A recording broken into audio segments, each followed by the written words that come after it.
విశ్వవిద్యాలయాలు మనకేంటి, ఇప్పుడు మన వాళ్ళందరూ వెళ్ళి ఎక్కడో అమెరికాలో చదువుకుంటుంటారు, లేకపోతే కనుక ఈవెన్ రష్యా దగ్గర, ఈవెన్ ఉక్రెయిన్లో కూడా చదువుకున్నారు. ఎందుకని? తక్కువ ఖర్చుతో అక్కడ చదువులు వస్తే, ప్లస్ విదేశాలకు వెళ్ళామన్న తృప్తి, అక్కడ ఏదో పని చేసుకుని కాస్త రూపాయి సంపాదించుకొని, ఇక్కడ షాపింగ్ మాల్లో పని చేయాలంటే సిగ్గు, ఇక్కడ ఉన్నటువంటి షాప్లో పని చేయాలంటే సిగ్గు, ఇక్కడ ఉన్నటువంటి టీ అమ్మాలంటే సిగ్గు, ఇక్కడ రెస్టారెంట్లో పని చేయాలంటే సిగ్గు, మరుగుదొడ్డి కడగాలంటే సిగ్గు. అదే ఆయా దేశాల్లో ఆ పని చేసినా అది గౌరవనీయంగా ఉంటుంది, ప్లస్ డబ్బులు బాగా వస్తాయి అన్నటువంటి ఉద్దేశంతో అక్కడికి వెళ్ళి ఆ డబ్బులతో చదువుకుని చేసుకోవాలనుకుంటూ ఉంటుంటారు.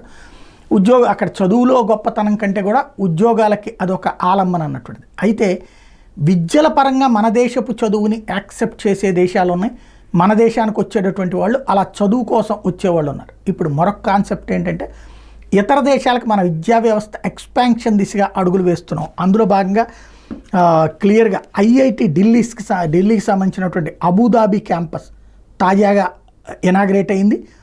క్రౌన్ ప్రిన్స్ అబుదాబి ఇనాగ్రేట్ చేశారు.